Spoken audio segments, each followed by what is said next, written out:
കർത്താവിൻ്റെ ധന്യവും പരിശുദ്ധമായ തിരുനാമത്തിന് സ്തോത്രം. വളരെ അനുഗ്രഹിക്കപ്പെട്ടതായ ഈ സന്ധ്യസമയത്ത് നമുക്ക് ദൈവവചന പഠനത്തോടുള്ള ബന്ധത്തിലായിരിക്കാൻ കർത്താവ് തരുന്ന അനുഗ്രഹിക്കപ്പെട്ടതായ ഈ അവസ്ഥയ്ക്കായി കർത്താവിന് സ്തോത്രം ചെയ്യുന്നു.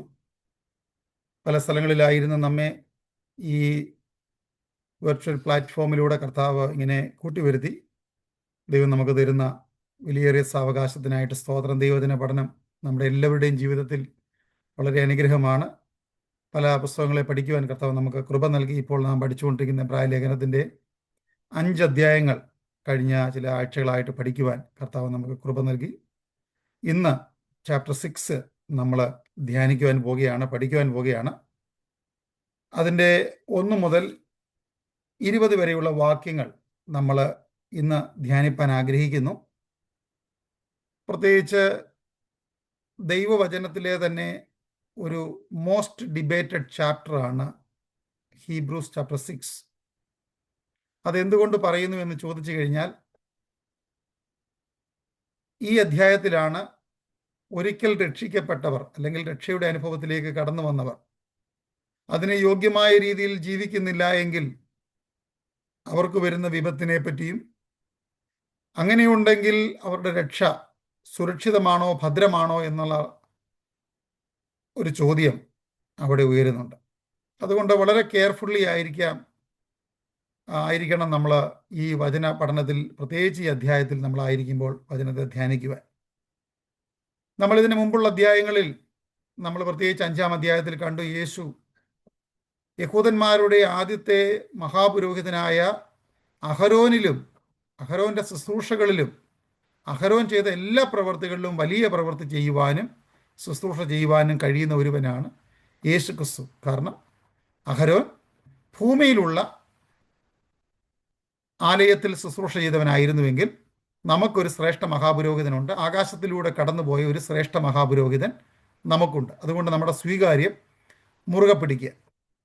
എന്നാൽ ചാപ്റ്റർ 6 നമ്മൾ വരുന്നതിന് മുമ്പ് ഈ പുസ്തകത്തിൽ ഞാൻ മുമ്പ് ഓർപ്പിച്ചിട്ടുള്ളതുപോലെ ഓരോ ഭാഗത്തും യേശു ദൂതന്മാരെക്കാൾ വലിയവനെന്നും പ്രവാചകന്മാരെക്കാൾ വലിയവനെന്നും മോശയേക്കാൾ വലിയവനെന്നും ഒക്കെ പറഞ്ഞിട്ട് അതിൻ്റെതായ ഒരു വാണിംഗ് നൽകുന്നുണ്ട്. അപ്പോൾ അത് ഫസ്റ്റ് വാണിംഗ് എന്ന് നമുക്കിവിടെ കാണുവാൻ കഴിയും ചാപ്റ്റർ 2-ലാണ്. നിഗ്ലക്റ്റിംഗ് ദ സാൽവേഷൻ, രക്ഷയെ. അതുകൊണ്ട് അവിടെ ചോദിക്കുന്നത്, ഇത്ര വലിയ രക്ഷയെ നാം ഗണ്യമാക്കാതെ പോയാൽ എങ്ങനെ തെറ്റിയൊഴി. അപ്പോൾ ഒന്നാമത്തെ വാണിംഗ് എന്ന് പറഞ്ഞു കഴിഞ്ഞാൽ രക്ഷയെ നിഗ്ലക്റ്റ് ചെയ്യുക അല്ലെങ്കിൽ വേണ്ട എന്ന് വെച്ച് പോകുന്ന ഒരു അനുഭവം അതുണ്ടാകരുത് എന്ന് ഒരു വാണിംഗ് നൽകിയാണ്. സെക്കൻഡ് വാണിംഗ് നമ്മൾ കാണുന്നത്, ഹൃദയം കഠിനമാക്കരുത്. കാരണം മരുഭൂമിയിൽ വെച്ച് അനേകർ അവരുടെ ഹൃദയത്തെ കഠിനമാക്കി. അതുകൊണ്ട് നമ്മളും ഈ മരുഭൂപ്രയാണത്തിൽ നമ്മൾ ആരും നമ്മുടെ ഹൃദയത്തെ കഠിനമാക്കരുത്. മൂന്നാമത്തെ കാര്യം, അനേകർ ദൈവത്തിൻ്റെ വിശ്രമത്തിലേക്ക് അല്ലെങ്കിൽ റെസ്റ്റിലേക്ക് കടക്കുവാൻ ശ്രമിച്ചു. പക്ഷെ മരുഭൂമിയിൽ അവരിൽ പലരും പട്ടുപോയി. നമുക്കും അത് സംഭവിക്കരുത്.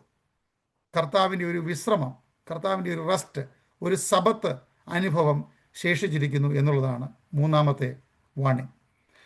നാലാമത്തെ വാണിംഗ് കഴിഞ്ഞ ദിവസം നമ്മൾ കണ്ടു, പക്വത ഇല്ലായ്മ അല്ലെങ്കിൽ ഇമ്മച്യൂരിറ്റി എന്ന വിഷയമാണ്. പക്വതയില്ലായ്മ എന്ന് പറയുന്നത് ഏതാണ് ശരി, ഏതാണ് തെറ്റ്, കാറ്റിനാൽ അങ്ങോട്ടും ഇങ്ങോട്ടും ആടി ഉലയുന്ന അനുഭവം, അത് വലിയ വിപത്താണ്. അപ്പം 1 മുതൽ 4 വരെയുള്ള എഴുത്തുകാരൻ്റെ വാണിങ്ങിൽ അല്പം കൂടെ കടുപ്പമായി താൻ ഉപയോഗിച്ചിരിക്കുന്നത് പക്വതയില്ലായ്മയാണ്. അപ്പം ഇമ്മച്യൂരിറ്റിയുടെ ഒരു ഡേഞ്ചർ പിന്നെ താൻ അടുത്ത ഭാഗത്ത് നൽകുന്നുണ്ട്. കാരണം വെറുതെ പറയുകയല്ല നിങ്ങൾ പക്വതയില്ലാത്തവരെന്ന്. പക്വതയില്ലാത്തത് എന്തെന്ന് ചോദിച്ചു കഴിഞ്ഞാൽ, കാലം വെച്ച് നോക്കിക്കഴിഞ്ഞാൽ നിങ്ങൾ ഇപ്പോൾ ഉപദേഷ്ടാക്കന്മാർ ആകേണ്ടവരാണ്. എന്നാൽ ഇപ്പോഴും നിങ്ങൾ പാലത്രേ നിങ്ങൾ കുടിക്കുന്നു. ഇനിയും ഈ പറഞ്ഞ വിഷയത്തിൻ്റെ ഒരു തുടർന്നുള്ള അല്ലെങ്കിൽ എന്തുകൊണ്ടാണ് ഇവർ ഈ അവസ്ഥയിലായിരിക്കുന്നത്? ഇവരെ കാലം വെച്ച് നോക്കിയാൽ ഉപദേഷ്ടാക്കന്മാരാകേണ്ടവരാണ്. ഇപ്പോഴും അവർ ആ മച്യൂരിറ്റിയിലേക്ക്, പക്വതയിലേക്ക് വന്നിട്ടില്ല. അതിൻ്റെ ഒരു റീസൺ നമുക്ക് ഈ ചാപ്റ്ററിൽ കാണുവാൻ കഴിയും. നിങ്ങളിൽ ബൈബിൾ തുറന്ന് അത് ഓപ്പൺ ചെയ്ത് വെച്ചിട്ടുണ്ടെങ്കിൽ നിങ്ങളിൽ ഒരാൾക്ക് മൈക്ക് അൺമ്യൂട്ട് ചെയ്ത് അതിൻ്റെ 1 മുതൽ 5 വരെയുള്ള വാക്യങ്ങൾ ഈ ശുശ്രൂഷയുടെ അനുഗ്രഹത്തിനായിട്ട് വായിച്ചു തരാമല്ലോ. Book of Hebrews chapter 6 versus 1 to 5. അതുകൊണ്ട് നിർജീവ പ്രവൃത്തികളെക്കുറിച്ചുള്ള മാനസാന്തരം, ദൈവത്തിങ്കിലെ വിശ്വാസം, സ്നാനങ്ങളെക്കുറിച്ചുള്ള ഉപദേശം, കൈവെപ്പ്, മരിച്ചവരുടെ പുനരുത്ഥാനം, നിത്യശിക്ഷാവിധി എന്നിങ്ങനെയുള്ള അടിസ്ഥാനം പിന്നെയും ഇടാതെ നാം ക്രിസ്തുവിനെ കുറിച്ചുള്ള ആദ്യ വചനം വിട്ട് പരിജ്ഞാന പൂർത്തി പ്രാപിപ്പാൻ ശ്രമിക്കുക. ദൈവം അനുവദിക്കുന്ന പക്ഷം നാം അത് ചെയ്യും. ഒരിക്കൽ പ്രകാശനം ലഭിച്ചിട്ട് സ്വർഗീയ ദാനം ആസ്വദിക്കുകയും പരിശുദ്ധാത്മാവിനെ പ്രാപിക്കുകയും ദൈവത്തിന്റെ നല്ല വചനവും വരുവാനുള്ള ലോകത്തിന്റെ ശക്തിയും ആസ്വദിക്കുകയും ചെയ്തവർ പിന്മാറിപ്പോയാൽ. ഓക്കെ, നമുക്ക് തുടർന്നുള്ള വാക്യങ്ങൾ. Thank you sister. നമ്മൾ 1 മുതൽ അതിൻ്റെ 5 വരെയുള്ള വാക്യങ്ങൾ വായിച്ചു. തുടർന്ന് നമുക്ക് ഓരോരോ വാക്യങ്ങളായിട്ട് നമുക്ക് ധ്യാനിച്ച് മുമ്പോട്ട് പോകാം. ഞാൻ പറഞ്ഞുവല്ലോ, ഈ എഴുത്തുകാരൻ എബ്രായ വിശ്വാസികൾക്ക് ലേഖനത്തിൻ്റെ ഭാഗത്തിലൂടെയാണ് നമ്മൾ യാത്ര ചെയ്യുന്നത്. അവർക്ക് മുമ്പുണ്ടായിരുന്ന ആ വഴികളാണ് ശരിയെന്നും നമുക്ക് മടങ്ങിപ്പോകാം എന്നൊരു ചിന്ത വരുമ്പോൾ അവരിറങ്ങിത്തിരിച്ച ക്രിസ്തീയ വിശ്വാസത്തിൻ്റെ മൂല്യവും അതിൻ്റെ പ്രാധാന്യതയും യേശുക്രിസ്തു ആരാണെന്നും അവരെ അറിയിക്കുവാൻ വേണ്ടി എഴുതിയ ലേഖനമാണല്ലോ ഈ എബ്രായ ലേഖനം. അതിന് മുമ്പുള്ള ഭാഗങ്ങളിൽ വലിയ വാർണിങ്സ് എബ്രായ ലേഖന കർത്താവ് നൽകി. നമ്മളിപ്പം വന്ന് നിൽക്കുന്നത് ഇമ്മച്യൂരിറ്റിയുടെ ഒരു തലത്തിലായിരിക്കുന്നവർക്ക് നേരെ ഒരു വാർണിംഗ് നൽകുന്നതാണ്. പക്വതയില്ലായ്മയിലായിരിക്കുന്ന ഒരു കൂട്ടം ആളുകൾ. വെറുതെ പറയുകയല്ല പക്വതയില്ല എന്നുള്ളത്. നിങ്ങൾക്ക് ഇപ്പോൾ പാല് മാത്രമേ പറ്റൂ, കട്ടിയായിട്ടുള്ള മാംസാഹാരങ്ങളോ കടുപ്പമായിട്ടുള്ള ആഹാരങ്ങളോ ഒന്നും കഴിക്കാൻ കഴിയാത്തൊരവസ്ഥ എന്ന് പറഞ്ഞിട്ട് 6-ാം അധ്യായത്തിലേക്ക് വരുമ്പോൾ അതിനുള്ള കാരണം പറയുന്നു. അതുകൊണ്ട് നിർജീവ പ്രവർത്തികളെക്കുറിച്ചുള്ള മാനസാന്തരം, ദൈവത്തിങ്കിലെ വിശ്വാസം, സ്നാനങ്ങളെക്കുറിച്ചുള്ള ഉപദേശം, കൈവപ്പ്, മരിച്ചവരുടെ പുനരുത്ഥാനം, നിത്യശിക്ഷാവിധി എന്നിങ്ങനെയുള്ള അടിസ്ഥാനം പിന്നെയും ഇടാതെ. ഇപ്പോൾ ഇവിടെ ഒരു ചിന്ത വരും, മാനസാന്തരത്തെ പറ്റിയും അല്ലെങ്കിൽ ഈ പറയപ്പെട്ട ന്യായവിധിയെപ്പറ്റിയും സ്നാനത്തെപ്പറ്റിയും നമ്മൾ ഇനിയും പ്രസംഗിക്കേണ്ടായോ എന്നൊരു ചിന്ത വരും. പഠിപ്പിക്കേണ്ടായോ? ഇവിടെ നമ്മളതിനെ ശ്രദ്ധിച്ച് നോക്കണം. ഇത് യഹൂദ പശ്ചാത്തലത്തിലുള്ള അവിടുന്ന് കടന്നു വന്നവർക്ക് വേണ്ടി എഴുതുന്നതാണ്. നമുക്കറിയാം, പഴയ നിയമത്തിലെ യാഗങ്ങളും പഴയ നിയമത്തിലെ ഉള്ള പ്രവർത്തികൾ മുഴുവനും ഒരു നിഴലായി നിൽക്കുകയായിരുന്നു. ഒരു പൊരുൾ വരുന്നു, ആ വരുന്ന സത്യത്തിൻ്റെ നിഴലായി മാത്രം നിന്ന യാഗങ്ങളും ഉത്സവങ്ങളും ഒക്കെയാണ് പഴയ നിയമത്തിലുള്ളത്. പഴയ നിയമത്തിൽ നൽകിയിട്ടുള്ള എലമെൻ്ററി ടീച്ചിങ്സ്, ക്രിസ്തുവിലേക്ക് അവരെ നടത്തുവാൻ വെച്ചിരുന്ന പ്രാഥമികമായി വെച്ചിരുന്ന എലമെൻ്ററി ടീച്ചിങ്സ്, ആ എലമെൻ്ററി ടീച്ചിങ്സ് ക്രൈസ്തവ വിശ്വാസത്തിലേക്ക് വന്നതിന് ശേഷവും തീമോഥെയോസിന് എഴുതുമ്പോൾ പൗലോസ് പറയുന്നുണ്ട്, പലരും കടന്നു വന്ന് മോശ ന്യായപ്രമാണത്തിൽ കൽപ്പിച്ചിട്ടുള്ളത് ചെയ്യുവാൻ വീണ്ടും അവരെ ഉപദേശിക്കുന്നു. പരിച്ഛേദന വേണമെന്ന് പറയുന്നു. പലതരത്തിലുള്ള കഴുകലുകൾ അല്ലെങ്കിൽ സ്നാനങ്ങൾ, സ്നാനം എന്നല്ല കൊടുത്തിരിക്കുന്നത്, സ്നാനങ്ങൾ, സെർമോണിയൽ വാഷിങ്സ്. അപ്പം ഇത്തരത്തിലുള്ള പല കാര്യങ്ങളിലും കെട്ടപ്പെട്ട് കിടക്കുന്ന കുറച്ചാളുകൾ. അവർ യേശുക്രിസ്തുവിൽ വിശ്വസിക്കുന്നു എന്ന് ചോദിച്ചു കഴിഞ്ഞാൽ വിശ്വസിക്കുന്നു. പക്ഷെ ഇന്നും അവർ ആ എലമെൻ്ററി ടീച്ചിങ്ങിൽ ആദ്യ പാഠങ്ങളിൽ തന്നെ കിടക്കുകയാണ്.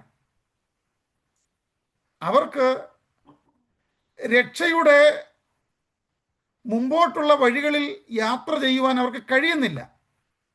ദൈവം അവർക്ക് വച്ചിരിക്കുന്ന നീതീകരണത്തെ അവർക്ക് മനസ്സിലാക്കാൻ കഴിഞ്ഞുവെങ്കിലും ഇന്ന് വച്ചിരിക്കുന്ന ശുദ്ധീകരണത്തിലേക്കോ നാളെ വച്ചിരിക്കുന്ന തേജസ്കരണത്തെ പറ്റിയോ ഒന്നും അവർക്ക് ബോധമില്ല. അവരെല്ലാവരും എലമെൻ്ററി ടീച്ചിങ്സിൽ മാത്രം ഒതുങ്ങി നിൽക്കുന്നവരാണ്. ദൈവമക്കളെ, കാലം കുറെ കഴിഞ്ഞു. നാം കർത്താവിനെ കണ്ടെത്തി. ഇന്നും നാമും ഈ അവസ്ഥയിലായിരിക്കുന്നോ എന്നുള്ള ഒരു ആത്മപരിശോധന നാം നടത്തണം. കർത്താവ് നല്ലവനാണ്, അത് ഇതര മതങ്ങളിലുള്ളവർക്കും അറിയാം. കർത്താവ് രോഗം സൗഖ്യമാക്കുന്നവനാണ്, അതെല്ലാവർക്കും അറിയാം. പക്ഷേ യേശുക്രിസ്തു നമുക്കാരാണെന്നും യേശുക്രിസ്തുവിൻ്റെ രക്ഷ നാം എങ്ങനെ കരസ്ഥമാക്കി മറ്റുള്ളവർക്ക് പങ്കുവെക്കണമെന്നും ആ പക്വതയിലേക്ക് ഒരു യാത്ര നമുക്ക് നൽകുവാൻ നമ്മെ സഹായിക്കുന്ന ഒരു വചന പഠനമാണ് പ്രത്യേകിച്ച് ഈ ഭാഗങ്ങളിൽ ദൈവത്തിൻ്റെ ആത്മാവ് നമുക്ക് നൽകുന്നത്. ഞാനൊരിക്കൽ ശുശ്രൂഷിക്കുന്ന സ്ഥലത്ത് ഒരാൾ വന്ന് ഇതേ വേദഭാഗം എടുത്തുകൊണ്ട് അദ്ദേഹം നമ്മൾ ഇനിയും മാനസാന്തരത്തെ പറ്റിയും സ്നാനത്തെ പറ്റിയും ഒന്നും സംസാരിക്കേണ്ട ആവശ്യമില്ല എന്നും ഒക്കെ പറഞ്ഞ് കുറച്ച് കാര്യങ്ങൾ പറഞ്ഞു. ഞാൻ അദ്ദേഹത്തെ വ്യക്തിപരമായിട്ട് ആ കാര്യത്തിൽ ശുശ്രൂഷയിൽ നാം ശ്രദ്ധിക്കേണ്ടുന്ന കാര്യങ്ങളെപ്പറ്റി അദ്ദേഹത്തെ പറഞ്ഞ് മനസ്സിലാക്കി. കാരണം മാനസാന്തരത്തെപ്പറ്റി പ്രസംഗിക്കേണ്ട എന്നല്ല ഇവിടെ കൊടുത്തിരിക്കുന്നത്. യേശുക്രിസ്തുവിലേക്ക് നടത്തേണ്ടതിന് വേണ്ടി യഹൂദ മതത്തിൻ്റെ കരത്തിൽ നൽകിയിട്ടുണ്ടായിരുന്ന കുറേ അധികം ചട്ടങ്ങളും ചിട്ടകളും ആചാരങ്ങളും ഉണ്ടായിരുന്നു. അവർ യേശുക്രിസ്തുവിനെ കണ്ടെത്തിയതിന് ശേഷവും ഈ പറയപ്പെടുന്ന പരിച്ഛേദനയ്ക്കും ഭക്ഷണം കഴിക്കുന്നതോടുള്ള ബന്ധത്തിലും അവർക്ക് തെറ്റുകൾ ചെയ്യുമ്പോൾ വീണ്ടും വീണ്ടും അവർക്ക് യാഗമർപ്പിക്കേണ്ടുന്ന, അതാണ് ഓരോ പ്രാവശ്യം അവർ മാനസാന്തരപ്പെടുകയാണ്. തെറ്റ് ചെയ്യുന്നു, അയ്യോ തെറ്റുപറ്റി, അവർക്കൊരു യാഗം. അപ്പം ഈ പറയപ്പെടുന്ന കാര്യങ്ങൾക്കല്ല പ്രാധാന്യം, നമ്മുടെ പാപങ്ങൾക്കായിട്ട് ഒരു പെർഫെക്റ്റ് സാക്രിഫൈസ്, ഒരു പൂർണ്ണ യാഗം, സമ്പൂർണ്ണ യാഗം നമുക്കായി നൽകപ്പെട്ടു. ഇനിയും നാം ഒരു യാഗത്തിലേക്ക് പോകേണ്ട ആവശ്യമില്ല. 2, കഴുകലുകൾ, സ്നാനങ്ങളെ പറ്റിയുള്ള ഉപദേശം, ദൈവത്തിലെ വിശ്വാസം, ന്യായവിധി, ഈ പറയുന്ന എലമെന്ററി ടീച്ചിങ്സിനെ എല്ലാം വിട്ടിട്ട് പിന്നീട് പ്രസ് ഓൺ, മുമ്പോട്ട് കടന്നു പോകുക. കാരണം ഇത് നമ്മളെ പഠിപ്പിക്കുന്ന ഒരു കാര്യം, ക്രിസ്തീയ ജീവിതം വളർച്ചയിലേക്കുള്ളൊരു യാത്രയാണ്. നമ്മൾ ഒരിക്കലും സമ്പൂർണരായെന്നോ തികഞ്ഞവരായെന്നോ ക്രിസ്ത്യ ജീവിതത്തിൽ നമുക്ക് പറയാൻ കഴിയത്തില്ല. ഓരോ ദിവസവും കർത്താവിനോടുള്ള ബന്ധത്തിൽ ആ പരിജ്ഞാനത്തിൻ്റെ പൂർത്തി പ്രാപിപ്പാൻ നാം ഒരു ശ്രമം നടത്തി മുമ്പോട്ട് യാത്ര ചെയ്തുകൊണ്ടിരിക്കുകയാണ്. അടിസ്ഥാന സത്യങ്ങളിൽ മാത്രം നിൽക്കാതെ നാം മുന്നോട്ട് കടന്നു പോകും. അടിസ്ഥാന സത്യം എന്ന് പറഞ്ഞു കഴിഞ്ഞാൽ ക്രിസ്തുവിലേക്ക് നമ്മളെ നയിക്കുന്ന ദൈവവചന പഠനം. നമ്മൾ ഈ നേഴ്സറി സ്കൂളുകളെ ഒരു PhD ഒക്കെ നേടിയ ഒരാൾ അതൊന്നുമില്ല എന്ന് പറയുന്നത് പോലെ എലമെൻ്ററി ടീച്ചിങ്സ് വേണ്ട എന്നുള്ളതല്ല. നമുക്കൊക്കെ അക്ഷരം പഠിപ്പിച്ച നമ്മുടെ ആശാട്ടിമാർ പഴയ കാലങ്ങളുണ്ടായിരുന്നു, നേഴ്സറി സ്കൂളിലെ ടീച്ചേഴ്സ് ഉണ്ടായിരുന്നു. അവരാണ് അക്ഷരങ്ങൾ നമ്മെ പഠിപ്പിച്ചത്. നാം ഇന്ന് ഹയർ ലെവലിലായിരിക്കുമ്പോൾ ഇന്നും ആ അക്ഷരങ്ങൾ പഠിച്ചുകൊണ്ടിരിക്കാനല്ല, അക്ഷരങ്ങൾ എന്തിനാണോ നമ്മെ പഠിപ്പിച്ചത് അത് നമ്മൾ പലതും വായിക്കുവാനും പഠിക്കുവാനും നോളജ് അക്യൂർ ചെയ്യുവാനുമാണ്. ഇന്നും പ്രായപൂർത്തിയായിട്ടും ഇന്നും ആ അക്ഷരങ്ങൾ മാത്രം പഠിച്ചുകൊണ്ടിരിക്കുന്ന ഒരവസ്ഥയല്ല നമുക്കുണ്ടാകേണ്ടത്. നാം ആ എലമെൻ്ററി ടീച്ചിങ്സിനെ എല്ലാം ഉപേക്ഷിക്കണമെന്നല്ല, നാം പ്രസ് ഓൺ ചെയ്ത് നാം മുമ്പോട്ട് ചെന്ന് ഈ വളർച്ചയുടെ അനുഭവത്തിൽ നാം മുമ്പോട്ട് കടന്നു പോകണം. അപ്പോൾ ശ്രദ്ധിച്ചാട്ട്, ക്രിസ്ത്യ ജീവിതം എന്ന് പറഞ്ഞു കഴിഞ്ഞാൽ ഒരു വളർച്ചയുടെ അനുഭവമാണ്. ക്രിസ്ത്യ ജീവിതം എന്ന് പറഞ്ഞു കഴിഞ്ഞാൽ എന്നും അടിസ്ഥാന വേദോപദേശങ്ങളെ മാത്രം പഠിപ്പിച്ചുകൊണ്ടിരിക്കുകയല്ല. നമുക്കൊരു ജീവിതം മുമ്പ് വെച്ചിട്ടുണ്ട്. ആ ജീവിതത്തിൽ കർത്താവുമായിട്ടുള്ള ബന്ധത്തിൽ ആ പക്വതയിൽ നാം മുമ്പോട്ട് കടന്നു പോകണം. അത് മാത്രമല്ല, ഒരു ആത്മീക പക്വതയാണ്, സ്പിരിച്വൽ മച്യൂരിറ്റിയാണ് ഒരു ദൈവ പൈതലിന് ദൈവം പ്രതീക്ഷിക്കുന്നതെന്നും നമുക്ക് ഈ ഭാഗത്ത് കാണാൻ കഴിയുന്നുണ്ട്. കാരണം എന്നും പാല് കുടിച്ചുകൊണ്ടിരിക്കുന്ന ഒരു കുഞ്ഞിനെ ഒരു പിതാവും ഒരു മാതാവും ഇഷ്ടപ്പെടുന്നില്ല. ആ കുഞ്ഞിനെ ആ പാല് നൽകുന്നത് അവൻ നാളെ അല്ലെങ്കിൽ അവൾ നാളെ കട്ടിയുള്ള ആഹാരം കഴിക്കുവാൻ കഴിയുന്ന ഒരു രീതിയിലേക്ക് അവനെ വളർത്തുകയാണ്.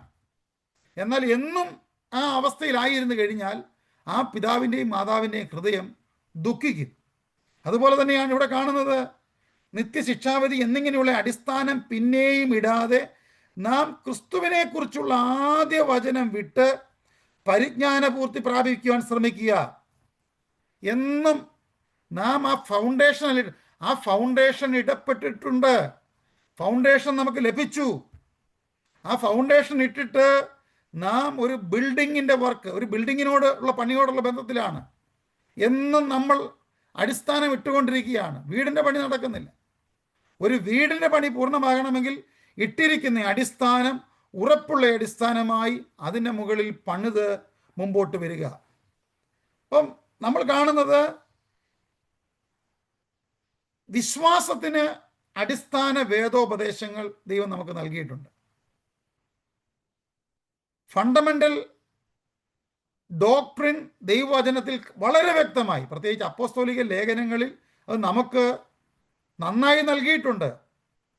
നമ്മുടെ അടിസ്ഥാനം ഉറപ്പുള്ളതായിരിക്കണം. നാം അവയെ പഠിച്ചതിന് ശേഷം ദൈവവചനത്തിൽ ആഴത്തിൽ നാം മുമ്പോട്ട് കടന്നു പോകണം. നമ്മൾ ഈ അക്ഷരം പഠിച്ചിട്ട് നമ്മൾ വായിച്ച് മനസ്സിലാക്കുന്നത് പോലെ അടിസ്ഥാന വേദോപദേശം നമുക്ക് മനസ്സിലാക്കാൻ കഴിയുന്നില്ല എങ്കിൽ ഡോക്ട്രിനൽ മിസ്റ്റേക്സ് നമുക്ക് മനസ്സിലാക്കാൻ കഴിയത്തില്ല. ഉപദേശം അറിയാൻ കഴിയാത്തവന്, അറിയാൻ വയ്യാത്ത വ്യക്തിക്ക് ഉപദേശ പിശകുകളെ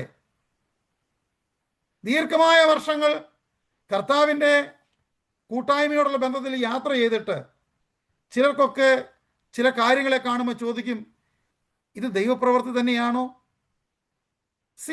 ദൈവപ്രവൃത്തിയാണോ എന്ന് പോലും മനസ്സിലാക്കാൻ കഴിയാത്ത ഒരവസ്ഥയിലാണ് ഒരു വ്യക്തി ജീവിക്കുന്നതെങ്കിൽ ആ വ്യക്തി ഇന്നും ശിശുവാണ്. ദൈവം നമുക്ക് കാലങ്ങളെയും സമയങ്ങളെയും വിവേചിച്ചറിയുവാൻ, സാഹചര്യങ്ങളെ വിവേചിച്ചറിയുവാൻ ഒരു ഡിസേണിങ് സ്പിരിറ്റിനെ ഗിഫ്റ്റായി നൽകിയിട്ടുണ്ട്. അടിസ്ഥാന വേദോപദേശങ്ങളെ പഠിച്ചിട്ട് നാം കർത്താവിൽ നിന്ന് വരങ്ങളെയും ഫലങ്ങളെയും പ്രാപിച്ച് ഒരു വിജയകരമായ ക്രിസ്ത്യ ജീവിതം നയിക്കുവാനാണ് ദൈവം നമ്മളെപ്പറ്റി ആഗ്രഹിക്കുന്നത്. ഇപ്പം നമ്മളിവിടെ കാണുന്നത്, ദൈവം അനുവദിക്കുന്ന പക്ഷം നാം അത് ചെയ്യും. എഴുത്തുകാരൻ പറയുകയാണ്, ദൈവം അനുവദിക്കുന്ന പക്ഷം നാം അത് ചെയ്യുമെന്ന് പറഞ്ഞു കഴിഞ്ഞാൽ എഴുത്തുകാരൻ ഒരു വലിയ തീരുമാനമെടുത്തിരിക്കുകയാണ്. ദീർഘവർഷങ്ങളായിട്ടും ഇവർ ഇന്നും ആ അടിസ്ഥാന വേദോപദേശങ്ങളിൽ മാത്രം നിൽക്കുകയാണ്. അവർക്കിതിനെ യഹൂദ മതം പഠിപ്പിച്ചിരുന്ന കാര്യം എന്താണെന്നും ക്രിസ്തീയ വിശ്വാസത്തിൻ്റെ മൂല്യം എന്തുവാണെന്നും ആഴം എന്തുവാണെന്നും ഡിഫറൻഷിയേറ്റ് ചെയ്യാൻ കഴിയാതിരിക്കുന്നത് കൊണ്ട് അവരിൽ പലരും മടങ്ങിപ്പോയി. അവരിൽ ചിലരൊക്കെ മടങ്ങിപ്പോകാൻ കാത്തു നിൽക്കുകയാണ്. അപ്പം അങ്ങനെയുള്ളവരെ പഠിപ്പിക്കുകയാണ്, നോ, അരുത്. നിങ്ങൾ അറിഞ്ഞ സത്യം അതിൻ്റെ ആഴത്തിൽ നിങ്ങൾ മനസ്സിലാക്കിയാൽ ഒരിക്കലും നിങ്ങൾക്ക് പിന്മാറിപ്പോകേണ്ടത് വരത്തില്ല. അതുകൊണ്ടാണ് ഇവിടെ താഴോട്ടുള്ള വാക്യങ്ങളിൽ അതിനൊരു വാണിംഗും നൽകുന്നുണ്ട്. അനുവദിക്കുന്ന പക്ഷം നാം അങ്ങനെ ചെയ്യും. ആത്മീയ വളർച്ച എന്ന് പറഞ്ഞത് ദൈവകൃപയെ ആശ്രയിച്ചിരിക്കുകയാണ്. സ്വയം കഴിവിൽ ആർക്കും ആത്മീയമായിട്ട് വളരാൻ കഴിയത്തില്ല. ആത്മീയ വളർച്ച എന്ന് പറഞ്ഞു കഴിഞ്ഞാൽ ഇത് കർത്താവിൽ നിന്ന് നാം പ്രാപിക്കണം. ദൈവകൃപയുടെ ഒരു വ്യാപാരം ആ മേഖലയിൽ ദൈവത്തിൻ്റെ ഹിതം കൂടാതെ നമുക്കൊന്നും ചെയ്യുവാൻ കഴിയത്തില്ല. ദൈവത്തിൻ്റെ ഇഷ്ടം, ദൈവത്തിൻ്റെ ഹിതം കൂടാതെ നമുക്കൊരു കാര്യവും ചെയ്യാൻ കഴിയത്തില്ല. നിങ്ങളിൽ ആരെങ്കിലും ചിന്തിക്കുന്നുവോ നമ്മുടെ കയ്യിലുള്ള പണം കൊണ്ട് നമുക്ക് എന്തെങ്കിലും ചെയ്യാമെന്ന്? നോ, അങ്ങനെ ഒരിക്കലും കഴിയത്തില്ല. ദൈവത്തിൻ്റെ കൃപ എല്ലാ മേഖലകളിലും നമ്മൾ അനുഭവിക്കുകയും നമ്മൾ പ്രാപിക്കുകയും ചെയ്യണം. മാത്രമല്ല, വിനയത്തോടെ നാം ദൈവത്തിൽ ആശ്രയിക്കണം. കർത്താവിൻ്റെ സന്നിധി പൂർണ്ണമായി സമർപ്പിച്ച്. അതാണ് നമ്മൾ ഈ പാഠം പഠിപ്പിക്കുന്നത്. ദൈവം അനുവദിക്കുന്ന പക്ഷം നാം അത് ചെയ്യും. അപ്പം ഈ നമ്മൾ വിശ്വസിക്കുന്ന പൗലോസാണ് ഇത് എഴുതിയതെങ്കിൽ പൗലോസിനെ പോലെ ആത്മാവിൽ ശുശ്രൂഷ ചെയ്യുവാൻ ശക്തനായ ഒരു മനുഷ്യൻ പറയുകയാണ്, എൻ്റെ സപ്പോർട്ട് നിങ്ങൾക്കുണ്ട്. നമ്മൾ ഇങ്ങനെ പോയാൽ പറ്റത്തില്ല. ദൈവമക്കൾ, നമ്മൾ ചില ബലഹീനരായ ആളുകളെ കാണുമ്പോൾ നമ്മൾ അവരോട് ചേർന്ന് നിന്ന് പറയണം, ബ്രദറെ സിസ്റ്ററെ, ഇങ്ങനെ പോയാൽ പറ്റത്തില്ല. നമ്മൾ ഒരുമിച്ച് നമുക്ക് ശക്തമായി പ്രാർത്ഥിക്കണം. നമുക്ക് ഈ വിഷയത്തിന്മേൽ നാം ഒരുപക്ഷെ പറയുന്ന ചില വാക്കുകൾ നമുക്കത് ഒരുപക്ഷെ വളരെ ഇമ്പോർട്ടൻ്റ് ആയിട്ട് തോന്നത്തില്ല. പക്ഷേ അത് കേൾക്കുന്ന ചിലർക്ക് സാഹചര്യങ്ങളോടുള്ള ബന്ധത്തിൽ അവരെ ബലപ്പെടുത്തുന്നതായിരിക്കും. വളരെ കഷ്ടതയിലൂടെ കടന്നു പോകുന്ന ഒരു വ്യക്തി, ആ വ്യക്തിക്ക് ഏറ്റവും ആവശ്യം പണമായിരിക്കുകയില്ല. ആ വ്യക്തിക്ക് ഒരു ഫോൺ കോൾ അല്ലായിരിക്കാം ആവശ്യം. ആ വ്യക്തിയോട് കൂടെ അല്പസമയം ഇരുന്ന് പ്രാർത്ഥിക്കുക. എഴുത്തുകാരൻ പറയുകയാണ്, ദൈവം അനുവദിക്കുന്ന പക്ഷം ഞാനത് ചെയ്യും എന്ന് പറഞ്ഞ് പൗലോസ് പറയുകയല്ല. ഇന്നത്തെ ഏതെങ്കിലും ഒരു വ്യക്തിയെ പോലെ പൗലോസ് പറയുക, നിങ്ങളെ അങ്ങനെയെങ്കിൽ ഞാനൊരു പാഠം പഠിപ്പിക്കും എന്നല്ല പറയുന്നത്. ദൈവം അനുവദിക്കുന്ന പക്ഷം നാം അത് ചെയ്യും എന്ന് പറഞ്ഞു കഴിഞ്ഞാൽ ഇത് വടി കൊണ്ട് ശിക്ഷിച്ച് പഠിപ്പിക്കാനുള്ളതൊന്നല്ല. ഇതൊരു മിലിറ്ററി ട്രെയിനിങ് പോലെ നൽകി പഠിപ്പിക്കാനുള്ളതല്ല. ഇത് ദൈവകൃപയിൽ ആശ്രയിച്ച് ദൈവം അനുവദിക്കുന്ന പക്ഷം, ഗോഡ് വില്ലിങ്, ദൈവം അനുവദിച്ചാൽ, ഗോഡ് അലൗസ്, ദൈവം നമ്മളെ അനുവദിച്ചാൽ നമുക്ക് ചെയ്യാൻ കഴിയും. ഒരു നല്ല പാഠമാണ് നമുക്ക് അവിടെ നിന്ന് ലഭിക്കുന്നത്. എന്നിട്ട് താഴേക്ക് വരുമ്പോൾ അടുത്ത വാക്യത്തിൽ നമുക്ക് ഒരിക്കൽ പ്രകാശനം ലഭിച്ചവർ, സ്വർഗീയ ദാനം ആസ്വദിച്ചവർ, പരിശുദ്ധാത്മാവിനെ പ്രാപിക്കുകയും ചെയ്തവർ. നോക്കണം, ഒരിക്കൽ പ്രകാശനം ലഭിച്ചവർ, people who were enlightened once. ഒരിക്കൽ അവർ എൻലൈറ്റൻഡ് ആയതാണ്, അവിടെ ഹൃദയം പ്രകാശിച്ചു. ഈ വാക്കിൻ്റെ അർത്ഥം എന്താണ്? ഞാനത് റോമാലേഖനം പഠിപ്പിച്ചപ്പോൾ പ്രത്യേകിച്ച് പറഞ്ഞതാണ്. ഒരിക്കൽ പ്രകാശനം ലഭിച്ചവർ എന്ന് പറയുന്നത് നമ്മുടെ രക്ഷയോടുള്ള ബന്ധത്തിൽ 3 ഘടകങ്ങളോടുള്ള ബന്ധത്തിലാണ് നമ്മുടെ രക്ഷ. 1 നമ്മുടെ ആത്മാവ്, 2 നമ്മുടെ ദേഹി, 3 നമ്മുടെ ദേഹം. നമ്മുടെ ആത്മാവോടുള്ള ബന്ധത്തിൽ നമ്മുടെ ആത്മാവ് കെട്ടുപോയി വെളിച്ചമില്ലാത്ത അവസ്ഥയിലായിരുന്നു, അന്ധകാരത്തിലായിരുന്നു. അതുകൊണ്ട് പൗലോസിന്റെ മുമ്പേ നിങ്ങൾ ഇരുളായിരുന്നു, മുമ്പേ നിങ്ങൾ അന്ധകാരത്തിലായിരുന്നു. അവന്റെ അത്ഭുത പ്രകാശത്തിലേക്കാണ് നമ്മെ വിളിച്ചിരിക്കുന്നത്. അതിന്റെ അർത്ഥം നമ്മുടെ ആത്മാവിൽ ഇരുളായിരുന്നു, നമ്മുടെ സ്പിരിറ്റ് ഡെഡായിരുന്നു എന്ന് പറഞ്ഞു കഴിഞ്ഞാൽ അതിൻ്റെ അർത്ഥം ആ പ്രകാശനം അവിടെ ഇല്ലായിരുന്നു. എന്നാൽ യേശുക്രിസ്തുവിന്റെ കാൽവറി മരണം മാനവരാശിയുടെ രക്ഷയ്ക്ക് നിദാനമായി കാരണമായി തീർന്നു. ഒരു വ്യക്തി യേശുക്രിസ്തുവിൽ വിശ്വസിക്കുക, യേശു എൻ്റെ പാപങ്ങൾക്ക് വേണ്ടി മരിച്ചു എന്ന് ഹൃദയം കൊണ്ട് വിശ്വസിക്കുകയും അതരം കൊണ്ട് രക്ഷയ്ക്കായി ഏറ്റുപറയുകയും ചെയ്യുമ്പോൾ ആ വ്യക്തി രക്ഷിക്കപ്പെടുകയാണ്. അത് രക്ഷയുടെ 1ാമത്തെ സ്റ്റേജാണ്. ആ സ്റ്റേജിൽ അവൻ്റെ ആത്മാവ് എൻലൈറ്റൻഡ് ആകുക, ഒരിക്കൽ പ്രകാശനം ലഭിച്ചിട്ട്. അതാണ് നമ്മുടെ അർത്ഥം. ഒരിക്കൽ പ്രകാശനം ലഭിച്ചു എന്ന് പറഞ്ഞു കഴിഞ്ഞാൽ ആത്മതലത്തിൽ പ്രകാശനം ലഭിച്ചു. ഉള്ളിൽ പ്രകാശനം ലഭിച്ചിട്ട് എന്ത് സംഭവിച്ചു? സ്വർഗീയ ദാനം ആസ്വദിക്കുകയും. സ്വർഗീയ ദാനം എന്ന് പറഞ്ഞു കഴിഞ്ഞാൽ ദൈവം നൽകിയ ഡിവൈൻ ഗിഫ്റ്റ്സ്. എന്താണ് സ്വർഗം നൽകിയ ഡിവൈൻ ഗിഫ്റ്റ്സുകൾ?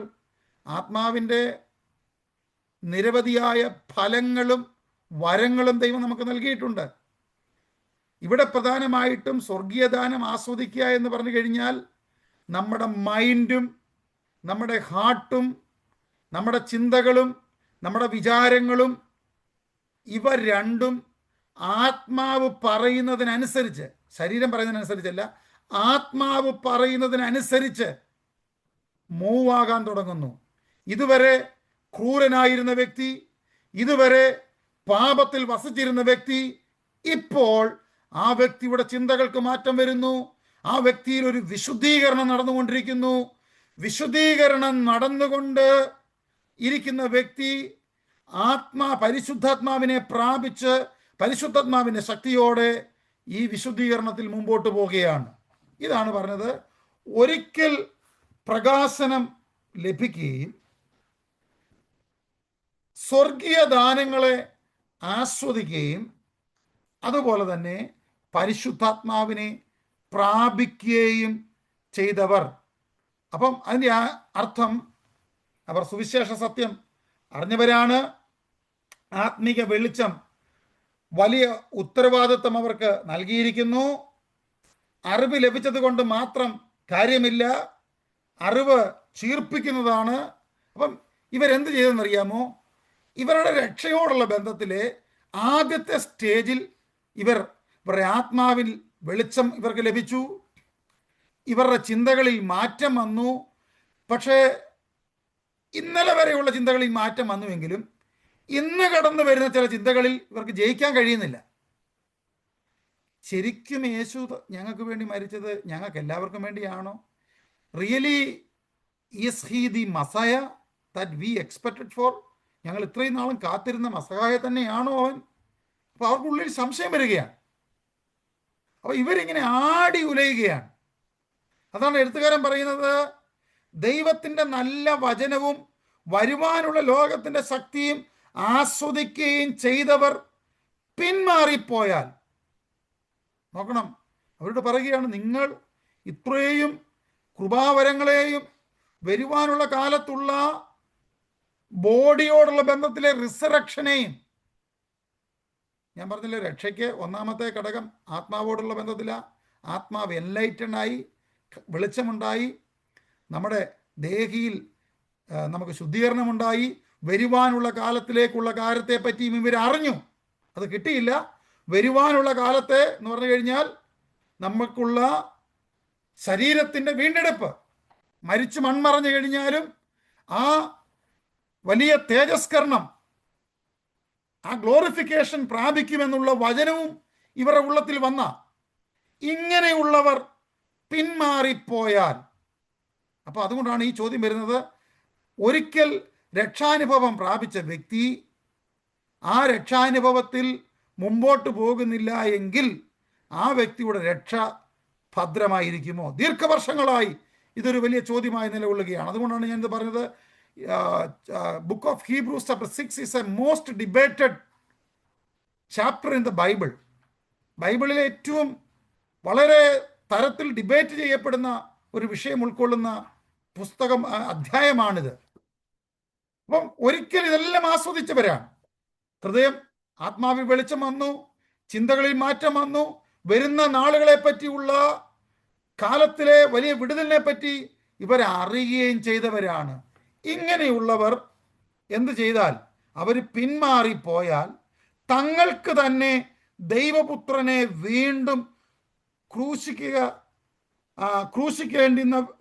തങ്ങൾക്ക് തന്നെ ദൈവപുത്രനെ വീണ്ടും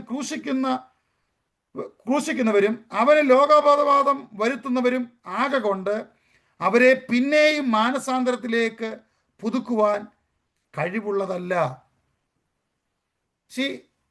ഇങ്ങനെ യേശുക്രിസ്തുവിൻ്റെ രക്ഷ, കാൽവറി മരണം, ഇവയെല്ലാമാണ് ഇവരുടെ രക്ഷയ്ക്ക് നിദാനമായി തീർന്നതെന്ന് വിശ്വസിച്ചു. ഇവരെന്നിട്ടിനിയും പിന്മാറിപ്പോയാൽ, കാരണം ഇവർ തള്ളിപ്പറഞ്ഞു, യേശു അല്ല ഞങ്ങളുടെ വീണ്ടെടുപ്പുകാരൻ. ഇങ്ങനെ സംഭവിച്ചു കഴിഞ്ഞാൽ യേശു വീണ്ടെടുപ്പുകാരൻ തന്നെയാണ്. ഇനിയും അവർക്ക് വേറൊരു രക്ഷപ്പെടാനൊരു മാർഗമില്ല. അതാണ് ഈ ഭാഗത്ത് കാണുന്നത്. ഞാൻ ആ വാക്യം ഒന്നുകൂടെ വായിക്കാം. തങ്ങൾക്ക് തന്നെ ദൈവപുത്രനെ വീണ്ടും ക്രൂശിക്കുന്നവരും അവന് ലോകാപവാദം വരുത്തുന്നവരും ആകെ കൊണ്ട് അവരെ പിന്നെയും മാനസാന്തരത്തിലേക്ക് പുതുക്കുവാൻ കഴിവുള്ളതല്ല. ഒരിക്കൽ യേശുക്രിസ്തുവിനെ തള്ളി പറഞ്ഞ് യേശുവല്ല വീണ്ടെടുപ്പുകാരൻ, യേശുവല്ല രക്ഷിതാവ് എന്ന് പറഞ്ഞ് പോയിട്ടുള്ളവർക്ക് പിന്നെന്തുണ്ടാകുമെന്നറിയാമോ? വീണ്ടും അവരെ ഈ നവീകരണത്തിൻ്റെ പുതുക്കത്തിൻ്റെ അനുഭവത്തിലേക്ക് കൊണ്ടുവരുവാൻ കഴിവുള്ളത് അല്ല. സ്തോത്രം. അപ്പോൾ എന്നിട്ട് ഒരു വലിയ അനലോളജി, ഒരു പ്രത്യേക കാര്യം നമ്മളെ എഴുത്ത് കാണിക്കുകയാണ്. വേഴ്സ് 7-ൽ പലപ്പോഴും പെയ്ത മഴ കുടിച്ചിട്ട് ഭൂമി കൃഷി ചെയ്യുന്നവർക്ക് ഹിതമായ സസ്യാദികളെ വിളയിക്കുന്നു എങ്കിൽ ദൈവത്തിൻ്റെ അനുഗ്രഹം പ്രാപിക്കുന്നു. നമ്മൾ നോക്കണം. മഴ ആവർത്തിച്ച് ലഭിക്കുന്ന ഭൂമി. നമുക്കറിയാം, മഴ ദൈവാനുഗ്രഹത്തെ സൂചിപ്പിക്കുന്നതാണ്. ദൈവാനുഗ്രഹം ലഭിച്ചു കഴിഞ്ഞാൽ അതിൽ നിന്നൊരു ഫലം ദൈവം പ്രതീക്ഷിക്കുന്നുണ്ട്. നല്ല ഹൃദയമാണ് നല്ല ഫലം പുറപ്പെടുവിക്കേണ്ടത്. അപ്പോൾ ഈ ദൈവത്തിൻ്റെ മഴ വളരെ ശക്തമായിട്ട് ഹൃദയങ്ങളിൽ വചനത്തിൻ്റെ മഴ ഇങ്ങനെ പെയ്തുകൊണ്ടിരിക്കുകയാണ്. ഈ വചനം ശുശ്രൂഷിക്കപ്പെടുന്ന എന്തിനാണെന്ന് ചോദിച്ചു കഴിഞ്ഞാൽ നല്ല ഫലം ഉണ്ടാകാനാണ്. യേശു പറഞ്ഞു, വിതയ്ക്കുന്നവൻ വിതയ്ക്കാൻ പുറപ്പെട്ടു. ചിലത് വഴിയരികെ വീണു, ചിലത് പാറസ്ഥലത്ത് വീണു, ചിലത് മുള്ളിനിടയിൽ വീണു, ചിലത് നല്ല നിലത്ത് വീണു. നല്ല നിലത്ത് വീണത് 100, 60, 30 മേനിയായി ഫലം കായ്ച്ചു. അതിൻ്റെ അർത്ഥം നല്ല നിലത്ത് വീണുക എന്ന് പറഞ്ഞു കഴിഞ്ഞാൽ യേശുവിന് ശിഷ്യന്മാർക്ക് സംശയം വന്നത് എന്താണ്? ഹൃദയം എന്ന് പറഞ്ഞു, നിലമെന്ന് പറഞ്ഞു കഴിഞ്ഞാൽ ഹൃദയമാണ്. ഒരിക്കലും വീണ വിത്തിന് നിലത്തിന് മാറ്റം വരുത്താൻ കഴിഞ്ഞില്ല. പക്ഷേ വീണ വിത്തിന് നിലം 100 മേനിയും നല്ല ഫലവും കൊടുക്കുവാൻ കഴിയുന്ന ഒരു അനുഭവത്തിലേക്ക് കൊണ്ടുവന്നു. ദൈവമക്കളെ, നമ്മൾ എത്ര ശക്തമായ ദൈവവചനം കേട്ടാലും നമ്മുടെ ഹൃദയം ദൈവവചനത്തിന് വേണ്ടി ഒരുങ്ങപ്പെടുന്നില്ല എങ്കിൽ ഈ കേൾക്കുന്ന ദൈവവചനം കൊണ്ടോ അല്ലെങ്കിൽ പെയ്യുന്ന മഴ കൊണ്ടോ ഒരു ഫലവും ഉണ്ടാകത്തില്ല. അതാണ് ഇവിടെ പറയുന്നത്. നല്ല മഴ പെയ്തു. 7-ാം വാക്യത്തിൽ പറയുന്നു നല്ല മഴ പെയ്തു. 8-ാം വാക്യത്തിൽ പറയുന്നു അവിടെയും നല്ല മഴ പെയ്തു. പക്ഷെ അവിടെ ഉണ്ടായത് മുള്ളും ഞെരിഞ്ഞിലും അവിടെ ഉണ്ടായി. അത് ശാപത്തിനും അത് ചുട്ടുകളയേണ്ടുന്ന ഒരു അനുഭവത്തിനും വേണ്ടിയാണ് അതുണ്ടായിരിക്കുന്നത്. നോക്കണം, ഒരു മഴ പെയ്തു, ഒരു സ്ഥലത്ത് വീണു, നല്ല ഫലമുണ്ടായി. മറ്റൊരു സ്ഥലത്ത് വീണു, അത് ഇഷ്ടമില്ല, ദൈവത്തിന് ഇഷ്ടമില്ലാത്ത എന്ന് പറഞ്ഞു കഴിഞ്ഞാൽ ഭൂമിയിൽ മുള്ളും ഈ ഞെരിഞ്ഞിലും ഈ കാര്യങ്ങളൊക്കെ ഉണ്ടായത് മനുഷ്യൻ്റെ പാപവും ഭൂമി ശപിക്കപ്പെട്ടതിന് ശേഷമാണ്. അപ്പോൾ ഈ സത്യങ്ങൾ നമ്മളെ മുന്നേ നിർത്തിക്കൊണ്ട് പറയുകയാണ്, ദൈവപുത്രനെ വേണ്ട എന്ന് വെച്ച് ഒരുവൻ പിന്മാറിപ്പോയാൽ അവന് രക്ഷ പ്രാപിക്കുവാൻ വേറൊരു മാർഗമില്ല. അവൻ ദൈവവചനത്തിനും ദൈവപുത്രനും ലോകാപവാദം വരുത്തുന്നവരായി തീരും. എന്നിട്ട് പറയുകയാണ്, ഭൂമിയിൽ അനുഗ്രഹിക്കപ്പെട്ട മഴ പെയ്യുന്നത് നല്ല സസ്യാദികളെ കിളിർപ്പിക്കുവാൻ വേണ്ടിയുള്ളതാണ്. എന്നാൽ ഈ ഭൂമിക്ക് തന്നെ ഉള്ള ഒരു പ്രത്യേകത, അത് ഒരുക്കപ്പെട്ട് കിടക്കുകയാണെങ്കിൽ നല്ല കാര്യങ്ങളെ പുറപ്പെടുവിക്കും. ഒരുക്കപ്പെടുന്നില്ല എങ്കിൽ അവിടെ പണ്ട് കയറിക്കിടന്നതായ മുള്ളും ഞെരിഞ്ഞിലും ഫലമില്ലാത്ത, ദൈവം ആഗ്രഹിക്കാത്ത, മനുഷ്യന് ദോഷം വരുത്തുന്ന, മനുഷ്യന്റെ ശരീരത്തെ കീറിക്കളയുന്ന, ഒരിക്കലും അടുക്കുവാൻ കഴിയാത്ത ചില ഹൃദയങ്ങൾ അങ്ങനെയാണ്. ഒരിക്കലും അടുക്കാൻ കഴിയാത്ത രീതിയിൽ മുള്ളിൻ്റെ അനുഭവങ്ങളായി മാറും. ദൈവം നമ്മളെപ്പറ്റി ആഗ്രഹിക്കുന്നത് ഒരിക്കലും ആ അനുഭവമല്ല. ദൈവത്തിൻ്റെ വചനം മഴ പോലെ പെയ്തിറങ്ങുമ്പോൾ, ആത്മമാരി നമ്മുടെ ഉള്ളിൽ പെയ്തിറങ്ങുമ്പോൾ നമ്മളിൽ ഉണ്ടാകേണ്ടത് ദൈവത്തിന് ഹിതകരമായ സസ്യാദികളെ പുറപ്പെടുവിക്കുക, നല്ല ഫലം പുറപ്പെടുവിക്കുക. നമ്മളല്ലാതെ ദൈവവചനം കേട്ടതുകൊണ്ട് മറ്റൊരു റിസൾട്ടും ദൈവം ആഗ്രഹിക്കുന്നില്ല. നമ്മളിൽ നിന്ന് നല്ല ആത്മീയ ഫലങ്ങളും വരങ്ങളും നമ്മളിൽ നിന്നുണ്ടാകട്ടെ. അപ്പം 7-8 വാക്യങ്ങളിൽ ആ അനലോളജി പറഞ്ഞു നിർത്തുകയാണ്. ദൈവം ആഗ്രഹിക്കുന്നത് ഒരു നല്ല ഫലമാണ്. ഈ ഫലമില്ലായ്മ എന്നുള്ളത് ഒരു വലിയ ആത്മീക അപകടത്തിൻ്റെ സൂചനയാണ്. ജീവിതം ദൈവത്തിൻ്റെ സന്നിധിയിൽ പ്രസാദകരമായിരിക്കണം.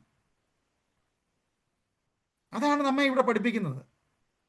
ഒരിക്കലും ദൈവം നമ്മളിൽ നിന്ന് ആഗ്രഹിക്കുന്നത് നമ്മൾ നമ്മുടേതായ കുറച്ച് കാര്യങ്ങൾ ചെയ്ത് ഈ ഭൂമിയിൽ ജീവിച്ച് തീരണമെന്നുള്ളതല്ല.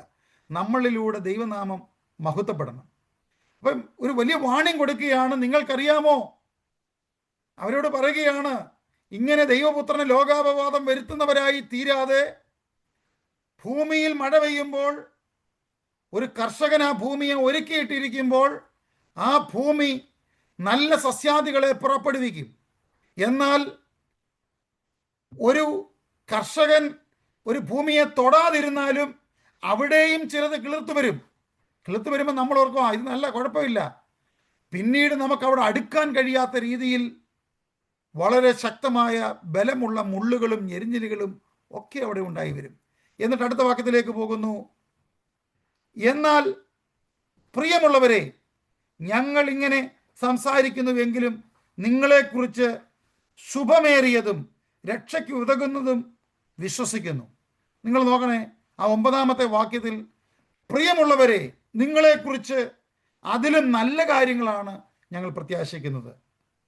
അവർക്കൊരു മുന്നറിയിപ്പ് കൊടുക്കുന്നതിനോടൊപ്പം ഒരു പ്രോത്സാഹനവും കൂടെ കൊടുക്കുകയാണ്. മുന്നറിയിപ്പ് കൊടുക്കുക എന്ന് പറഞ്ഞു കഴിഞ്ഞാൽ, മുന്നറിയിപ്പ് അപകടമാണ് എന്ന് പറയുക മാത്രമല്ല, അവരെ ഒന്ന് പ്രോത്സാഹിപ്പിക്കുന്നു. അവർക്കൊരു വാണിംഗ് മാത്രമല്ല, അവരെ എൻകറേജ് ചെയ്യുകയാണ്. ഇത് നിങ്ങളെ കൊണ്ട് പറ്റത്തില്ലെന്നുള്ളതല്ല, നിങ്ങളെ കൊണ്ട് പറ്റും. എഴുത്തുകാരൻ അവരുടെ രക്ഷയിൽ വലിയൊരു പ്രത്യാശയുണ്ട്. ദൈവം തൻ്റെ മക്കളെ ഒരിക്കലും ഉപേക്ഷിക്കുന്നില്ല. ഒരുപക്ഷെ ഇവർ നശിച്ചു പോകണമെന്നാണ് എഴുത്തുകാരൻ ആഗ്രഹമെങ്കിൽ ഇത് പറയേണ്ട ആവശ്യമില്ല. സത്യത്തെ, പൗലോസും അത് പറയുന്നുണ്ട്, ഒരിക്കൽ പോലും സത്യം മറച്ചു വെക്കാതെ വെളിപ്പെട്ട സത്യം മുഴുവനും അതുവണ്ണം പൗലോസ് തന്റെ ശുശ്രൂഷയിൽ അറിയിക്കുകയുണ്ടായി. ഈ എഴുത്തുകാരനും താൻ അറിഞ്ഞ സത്യം അവണ്ണം വളരെ ശക്തമായി താൻ മറ്റുള്ളവരെ അറിയിക്കുകയാണ്. പ്രിയമുള്ളവരെ, ആ വാക്യത്തിൽ നമ്മൾ കാണുന്നു, പ്രിയമുള്ളവരെ, ഞങ്ങൾ ഇങ്ങനെ സംസാരിക്കുന്നുവെങ്കിലും നിങ്ങളെക്കുറിച്ച് ശുഭമേറിയതും രക്ഷയ്ക്കുതകുന്നതും വിശ്വസിക്കുന്നു. ദൈവം നിങ്ങളുടെ പ്രവൃത്തിയും വിശുദ്ധന്മാരെ ശുശ്രൂഷിക്കുന്നതിനാലും തൻ്റെ നാമത്തോട് കാണിച്ച സ്നേഹവും മറന്നു കളയുവാൻ തക്കവണ്ണം അവൻ അനീതിയുള്ളവനല്ല. ദൈവം ഒരിക്കലും നമ്മെ തള്ളിക്കളയുന്നില്ല.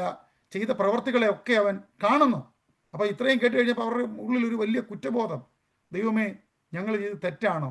അപ്പോൾ അവരെ പ്രോത്സാഹിപ്പിക്കുകയാണ്. ദൈവം നിങ്ങളുടെ കഴിഞ്ഞ കാലങ്ങളിൽ നിങ്ങൾ ചെയ്തതും ഇപ്പോൾ ചെയ്തതുമായ കാര്യങ്ങളെ ദൈവം ഒരിക്കലും കാണാതെ പോകുന്നില്ല. ദൈവം കാണുന്നു. എന്നാൽ നിങ്ങൾ ഓരോരുത്തൻ പ്രത്യാശയുടെ പൂർണ്ണ നിശ്ചയം പ്രാപിക്കുവാൻ അവസാനത്തോളം ഒരുപോലെ ഉത്സാഹം കാണിക്കണമെന്ന് ഞങ്ങൾ ആഗ്രഹിക്കുന്നു എന്ന് പറഞ്ഞു കഴിഞ്ഞാൽ അവരോട് പറയുകയാണ്, ഓക്കെ ബ്രദേഴ്സ്, സഹോദരന്മാരെ ഇങ്ങനെ മതി എന്ന് പറഞ്ഞ് ഒരു പൊതുരത്തിൽ പോകുകയല്ല. നിങ്ങൾ ഇപ്പോൾ ആയിരിക്കുന്ന ഇതുവരെ വന്നതിൽ നിന്നും ഒരു മെച്ചപ്പെട്ട അനുഭവത്തിലേക്ക് നിങ്ങളെ വിളിക്ക് യോഗ്യമാവണ്ണം, ഈ വേഴ്സ് 11 അതാണ് പറയുന്നത്. എന്നാൽ നിങ്ങൾ ഓരോരുത്തൻ പ്രത്യാശയുടെ പൂർണ്ണ നിശ്ചയം പ്രാപിക്കുവാൻ അവസാനത്തോളം ഒരുപോലെ ഉത്സാഹം കാണിക്കണമെന്ന് ഞങ്ങൾ ആഗ്രഹിക്കുന്നു. നോക്കണം ദൈവമക്കളെ, ഞാൻ പല ക്ലാസ്സുകളിലും പറഞ്ഞിട്ടുണ്ട്, നമ്മുടെ ജീവിതത്തോടുള്ള ബന്ധത്തിലെ രക്ഷയുടെ ഒരു പ്രധാനപ്പെട്ട സ്റ്റേജ് കംപ്ലീറ്റ് ആകുന്ന ഒരു മേഖലയെന്ന് പറയുന്നത് നമ്മുടെ മരണത്തോടുള്ള ബന്ധത്തിലാണ്. ഒരു ചോദ്യം വരും, ഒരു വ്യക്തി ആത്മഹത്യ ചെയ്ത് കഴിഞ്ഞാൽ അവൻ ദൈവരാജ്യത്തിൽ കാണുമോ? എന്തുകൊണ്ടാണ് എന്ന് ചോദിച്ചു കഴിഞ്ഞാൽ, ഈ ഭൂമി ദൈവം നമുക്ക് തന്നിരിക്കുന്ന ജീവിതത്തെ നമുക്ക് എടുത്തു കളയാൻ പറ്റത്തില്ല. രണ്ടാമത്തെ കാര്യം, ഈ ഭൂമി ദൈവം തന്നിരിക്കുന്ന ജീവിതത്തെ നമ്മൾ അവസാനത്തോളം വിശുദ്ധിയോടെ ജീവിച്ച് വിശുദ്ധിയിൽ അവസാനത്തോളം ജീവിക്കുകയും കടന്നു വരുന്ന പരീക്ഷകളെ ദൈവവചനപ്രകാരം അതിജീവിക്കുവാനുള്ള കൃപയും പ്രാപിച്ച് നാം അതിൽ ജയം പ്രാപിക്കണം. പലപ്പോഴും നമ്മുടെ മുമ്പിൽ ചില പ്രശ്നങ്ങൾ വരും, എനിക്ക് എങ്ങനെ ഇതിനെ മുന്നേറാൻ കഴിയും, എന്നാൽ ഈ ജീവിതം ഇവിടെ അവസാനിപ്പിക്കാം. അവിടെ നമ്മുടെ നിത്യത നമ്മളവിടെ നശിപ്പിക്കുകയാണ്, നിത്യജീവൻ നമ്മളവിടെ നശിപ്പിക്കുകയാണ്. അപ്പം നിങ്ങൾ ഉത്സാഹിക്കണം. ക്രിസ്ത്യ ജീവിതത്തിൻ്റെ വിജയം പരാജയങ്ങളൊക്കെ നിർണ്ണയിക്കപ്പെടുന്നത് നമ്മുടെ ഉത്സാഹത്തെ ആശ്രയിച്ചിരിക്കുന്നു. നമ്മളോടുള്ള ബന്ധത്തിൽ, നമ്മൾ കർത്താവിനോടുള്ള ബന്ധത്തിൽ മുമ്പോട്ട് പോകുമ്പോൾ നമ്മളിൽ ആ ഉത്സാഹം ഉണ്ടായിരിക്കണം. ഇന്നലത്തേക്കാൾ ഒരു പടിയുടെ കർത്താവിനോട് അടുത്ത് യാത്ര ചെയ്യുവാൻ നാം ഉത്സാഹിക്കണം. അങ്ങനെ നിങ്ങൾ മന്ദതയുള്ളവരാകാതെ വിശ്വാസത്താലും ദീർഘക്ഷമയാലും വാഗ്ദത്തങ്ങളെ അവകാശമാക്കുന്നവരുടെ അനുകാരികളായി തീരും. അനേകർ, നമുക്ക് മുന്നേ പോയ ഒത്തിരി പേർ, അവർ വാഗ്ദത്തങ്ങളെ പ്രാപിച്ചു. എന്ത് വാഗ്ദത്തമാണ്? ശരിക്കും ഈ വചനം വായിക്കുമ്പോൾ നമ്മൾ മനസ്സിലാക്കി തരുന്നത്, നിങ്ങളുടെ സ്പിരിറ്റ് എൻലൈറ്റനായി. ഇനിയും നിങ്ങളുള്ളത്, നിങ്ങൾ ഇവിടെ ഒരു വിശുദ്ധീകരണത്തിലൂടെ യാത്ര ചെയ്യുകയാണ്. നിങ്ങളുടെ വിശുദ്ധീകരണം ശരിക്കും കംപ്ലീറ്റ് ചെയ്യുന്നത് നിങ്ങളല്ല. ഈ ജീവിതം തന്നവൻ ഈ ജീവിതത്തെ തിരിച്ചു വിളിക്കും. അപ്പോൾ നിങ്ങളുടെ ഈ ഭൂമിയിലെ റേസ് ഞാൻ നല്ലപോലെ പൊരുതു, ഓട്ടം തികച്ചു, വിശ്വാസം കാത്തു, ഇനിയും എനിക്ക് വെച്ചിരിക്കുന്ന ആ കിരീടം പ്രാപിക്കുവാൻ വേണ്ടി എന്ന് പറഞ്ഞു കഴിഞ്ഞാൽ പൗലോസിൻ്റെ ആ പ്രാർത്ഥന പോലെ, ദൈവമക്കളെ, രക്ഷ നമ്മുടെ ആത്മാവോടുള്ള ബന്ധത്തിൽ നമ്മൾ ഒന്നും ചെയ്തില്ല. കർത്താവ് നമുക്ക് വേണ്ടി മരിച്ചു. നമ്മൾ യാഗം അർപ്പിച്ചില്ല, മെഴുകുതിരി കത്തിച്ചുകൊണ്ടല്ല, യാഗങ്ങൾ അർപ്പിച്ച് ബലികൾ അർപ്പിച്ചത് കൊണ്ടൊന്നുമല്ല. കർത്താവ് നമുക്ക് വേണ്ടി മരിച്ചു, നമ്മളതിൽ വിശ്വസിച്ചു. അവിടെ നമ്മുടെ രക്ഷയുടെ ഒന്നാമത്തെ സ്റ്റേജിൽ നമുക്ക് വിശ്വസിക്കുക എന്ന് മാത്രമേ ചെയ്തുള്ളൂ, നമുക്കൂടെ പ്രവൃത്തിയിലായിരുന്നു. രണ്ടാമത്തെ കാര്യം, നമ്മുടെ കഴിവ് കൊണ്ട് നമ്മുടെ ചിന്തകളെയും നമ്മുടെ വിചാരങ്ങളെയും നമുക്ക് വാഷ് ചെയ്യാൻ കഴിയത്തില്ല, കഴുകാൻ പറ്റത്തില്ല. ആത്മാവിൻ്റെ ശക്തിയാലും ദൈവവചനത്താലും നിരന്തരം ശുദ്ധീകരണം. യേശു പറഞ്ഞു, നിങ്ങൾ കേട്ട വചനത്താൽ നിങ്ങൾ ശുദ്ധിയുള്ളവരായി തീരുന്നു. ഈ കേൾക്കുന്ന വചനം നമ്മളെ ശുദ്ധീകരിക്കുകയാണ്. ഇങ്ങനെ ശുദ്ധീകരിച്ച് നമ്മളിങ്ങനെ പോകുമ്പം, കർത്താവ് എനിക്കിനി ജീവിക്കാൻ പറ്റത്തില്ല എന്ന് പറഞ്ഞ് ഈ ജീവിതം അവസാനിപ്പിക്കാൻ പറ്റത്തില്ല. ഈ ജീവിതത്തിൻ്റെ അവസാനത്തിൽ കർത്താവ് നമ്മളെ വിളിക്കും. കർത്താവ് നമ്മെ വിളിക്കുമ്പം നമുക്ക് കർത്താവിൻ്റെ രാജ്യത്തിൽ കടന്നു പോകാൻ കഴിയും. കർത്താവിൻ്റെ വരവ് താമസിക്കുന്നുവെങ്കിൽ ഈ ഭൂമി നമുക്കെല്ലാവർക്കും അങ്ങനെ ഒരു മരണം ഉണ്ടായിരിക്കും. ആ മരണം ഉണ്ടായി ഈ ഭൂമിയിൽ പിന്നെ നമ്മളെ അടക്കി കഴിഞ്ഞു കഴിഞ്ഞാൽ രക്ഷയുടെ ഇനിയും ഒരു ഭാവികാല അനുഭവമുണ്ട്. അത് ഉയർത്തെഴുന്നേൽപ്പാണ്. കർത്താവിൻ്റെ വരവിൽ മരിച്ചവർ ഉയർത്തെഴുന്നേൽക്കുന്ന പൊൻപുലരിയിൽ കർത്താവിൽ മരിച്ച വിശുദ്ധന്മാർ നാം ഓരോരുത്തരും മരിച്ചാൽ നമ്മൾ ഉയർത്തെഴുന്നേൽക്കും. അതാണ് ഇവിടെ പറയുന്നത്. അങ്ങനെ നിങ്ങൾ മന്ദതയുള്ളവരാകാതെ വിശ്വാസത്താലും ദീർഘക്ഷമയാലും വാഗ്ദത്തങ്ങളെ അവകാശമാക്കുന്നവരുടെ അനുകാരികളായി തീരും. ഇവിടെ ഈ വാഗ്ദത്തങ്ങൾ എന്ന് പറയുന്നത് നമ്മൾ പെട്ടെന്ന് എടുക്കുന്നത്, നമ്മൾ മഞ്ഞ് വീഴുന്ന രാജ്യത്തിലേക്ക് വന്നത് ഒരു വാഗ്ദത്തമാണ്, തെറ്റാണെന്നല്ല. നമുക്കൊരു വീട് കിട്ടാൻ പോകുന്നത് ഒരു വാഗ്ദത്തം, അതൊന്നും തെറ്റാണെന്നതല്ല. നമുക്കുള്ള ഏറ്റവും വലിയ പ്രോമിസ് എന്ന് പറയുന്നത് നമ്മുടെ രക്ഷയുടെ പൂർണ്ണതയാണ്. അങ്ങനെ നിങ്ങൾ മന്ദതയുള്ളവരാകാതെ, ബി നോട്ട് സ്ലോത്ത്ഫുൾ, നിങ്ങൾ ഒരിക്കലും മന്ദമായി തീരാതെ, ഡള്ളായി പോകാതെ, ക്ഷീണിച്ചു പോകാതെ, നിങ്ങൾ നമുക്ക് മുന്നേ പോയ കുറച്ചാളുകളുടെ അനുകാരികളായി തീരണം. Let us be the followers of all those who walk before us. നമുക്ക് മുമ്പേ യാത്ര ചെയ്ത ഒത്തിരി പേരുണ്ട്, അവരുടെ ഫോളോവേഴ്സായി നമുക്ക് മുമ്പേ പോയ ഒത്തിരി പേരുണ്ട്. ഒത്തിരി പ്രയാസങ്ങളുണ്ടായിട്ടും, ഒത്തിരി കഷ്ടങ്ങൾ വന്നിട്ടും, ഒത്തിരി രോഗങ്ങൾ വന്നിട്ടും, മരണം അവരെ വല്ലാതെ, രോഗവും പ്രയാസങ്ങളും അവരെ വല്ലാതെ വേദനിപ്പിച്ചപ്പോഴും ഒരിക്കൽ പോലും മരിച്ചു കളയാമെന്ന് ചിന്തിക്കാതെ അവർ കർത്താവ് വെച്ച സമയത്തിനായി കാത്തിരുന്ന് ഈ ഭൂമിയിലെ അവരുടെ റേസ് അവർ കംപ്ലീറ്റ് ചെയ്തു. ഇന്ന് രാത്രി പ്രിയപ്പെട്ടവരെ, ഈ ലൈഫിന് മേൽ നമുക്കല്ല അധികാരം. ഈ ശരീരത്തിന് മേൽ അധികാരി ദൈവമാണ്. ദൈവം നമുക്ക് തന്നിരിക്കുന്ന ആരോഗ്യം, അത് മുമ്പോട്ട് പോകുമ്പോൾ അതല്പം ക്ഷയിക്കും. നമ്മളൊന്ന് ചിലപ്പം നമ്മുടെ യാത്രയിൽ സ്പീഡ് കുറയും, നമ്മളൊന്ന് കിടക്കും. നമ്മുടെ ജീവിതത്തിൽ മനുഷ്യൻ്റെ ആയുസ് 70, ആരോഗ്യമുണ്ടെങ്കിൽ 80, അങ്ങനെയാണ് കൊടുത്തിരിക്കുന്നത്. അത് ഡിപ്പെൻഡ്സ് ഓൺ ഹെൽത്ത്. അത് മലയാളത്തിൽ കൊടുത്തിരിക്കുന്നത് മനുഷ്യൻ്റെ ആയുസ് 70, ഏറെയായാൽ 80. അതിൻ്റെ പ്രതാപം എന്ന് പറഞ്ഞു കഴിഞ്ഞാൽ ദുഃഖവും പ്രയാസവും കഷ്ടവും മാത്രമേ. അത് വേഗം കഴിഞ്ഞു പോകും. നാം എല്ലാവരും നമ്മെ ഇങ്ങോട്ട് അയച്ചവൻ്റെ സന്നിധിയിലേക്ക് നാം മടങ്ങിപ്പോകും. ശ്രദ്ധിക്കണം, ഈ ഭൂമിയിൽ ഒരു കുഞ്ഞ് ഒരമ്മയുടെ ഉദരത്തിൽ ഉരുവായി കഴിഞ്ഞാൽ അതിനെ കൊല്ലുവാൻ, അതുകൊണ്ടാണ് നമ്മൾ അബോർഷനെതിരാണ്. കുഞ്ഞിനെ കൊന്നുകളയാൻ നമുക്ക് അധികാരമില്ല. കർത്താവ് നൽകിയ ഒരു ജീവനെ എടുത്തു കളയാൻ നമുക്ക് അധികാരമില്ല. 2, ദൈവം നമുക്ക് നൽകിയ ജീവനെയും എടുത്തു കളയുവാൻ അധികാരമില്ല. അതുകൊണ്ടാണ് മർഡർ എന്ന് പറയുന്നത് ഒരു സിന്നായി തീരാൻ കാരണം അത് തന്നെയാണ്. ദൈവമാണ് ജീവന്റെ അധികാരി, അതിനെ എടുത്തു കളയുവാൻ മനുഷ്യന് റൈറ്റ് ഇല്ല. 13-ാം വാക്യം, ദൈവം അബ്രഹാമിനോട് വാഗ്ദത്തം ചെയ്യുമ്പോൾ തന്നേക്കാൾ വലിയവനെ കൊണ്ട് സത്യം ചെയ്യുവാൻ ഇല്ലാതിരുന്നിട്ട് തന്നെ കൊണ്ട് തന്നെ സത്യം ചെയ്തു. 13ാമത്തെ വാക്യം വാഗ്ദത്തം ചെയ്തതിനെ പറ്റി പറയുമ്പോൾ ദൈവം നമുക്ക് നൽകിയ വാഗ്ദത്തം എന്ന് പറഞ്ഞു കഴിഞ്ഞാൽ മൺമറഞ്ഞാൽ നമ്മളെ ഉയർപ്പിക്കും. അതാണ് രക്ഷ. രക്ഷയാണ് ഇവിടെ കൊടുത്തിരിക്കുന്ന വാഗ്ദത്തം. വീടും കാറും ജോലിയൊന്നുമല്ല വാഗ്ദത്തമായി പറഞ്ഞിരിക്കുന്നത്. ഇവിടുത്തെ വാഗ്ദത്തം എന്ന് പറഞ്ഞു കഴിഞ്ഞാൽ വാഗ്ദത്തം ചെയ്തവൻ, ഈ ലേറ്റ് പറൂസിയ അല്ലെങ്കിൽ കർത്താവിൻ്റെ വരവ് മടങ്ങി വരവ് താമസിക്കുന്നു എന്ന് കണ്ടുകൊണ്ടാണ് പലരും മടങ്ങിപ്പോയത്. അപ്പം കർത്താവിൻ്റെ മടങ്ങി വരവ് താമസിക്കുന്നു, ഞങ്ങൾ ഇനി എന്ത് ചെയ്യും എന്നുള്ള ചിന്തയിൽ നിൽക്കുന്നവരോട് പറയുകയാണ്, അങ്ങനല്ല. കർത്താവിൻ്റെ വരവെങ്കിൽ കർത്താവ് വരുമ്പോൾ നമ്മളെല്ലാവരും ഉയർത്തെഴുന്നേൽക്കും. അതാണ് ആ വാക്യത്തിൽ 13ാമത്തെ വാക്യത്തിൽ നമ്മൾ വായിച്ചു. ദൈവം അബ്രഹാമിനോട് വാഗ്ദത്തം ചെയ്തു. എന്താണ് വാഗ്ദത്തം ചെയ്തത്? ദൈവത്തിൻ്റെ വാഗ്ദത്തം ഉറപ്പുള്ളതാണ്. ദൈവം അതിന് സ്വയം സാക്ഷിയായി തീർന്നു. അവൻ്റെ വാക്കൊരിക്കലും പരാജയപ്പെട്ടു പോയില്ല.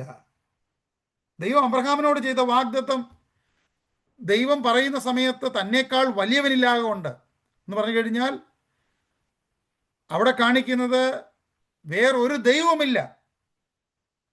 ദൈവമില്ല. അബ്രഹാം മോശ ചോദിക്കുന്നു, നിന്റെ പേരെന്താകുന്നു എന്ന് ചോദിച്ചപ്പോൾ ഈ ഭൂമിയിൽ ഒന്ന് ഉദാഹരണത്തിന് പറഞ്ഞു കഴിഞ്ഞാൽ ഞാൻ മാത്രമേ ഈ ഭൂമിയിലുള്ളെങ്കിൽ എനിക്ക് ഈ ഭൂമി പേരിൻ്റെ ആവശ്യമുണ്ടോ? ഒരു സ്ഥലത്ത് ഒരാൾ മാത്രമേ ഉള്ളൂ എങ്കിൽ ആ ആൾക്ക് പേരിൻ്റെ ആവശ്യമുണ്ടോ? മോശ ചോദിക്കുകയാണ്, നിന്റെ പേരെന്താണ് കർത്താവേ? I am that I am. ഞാനാകുന്നവൻ ഞാനാകുന്നു.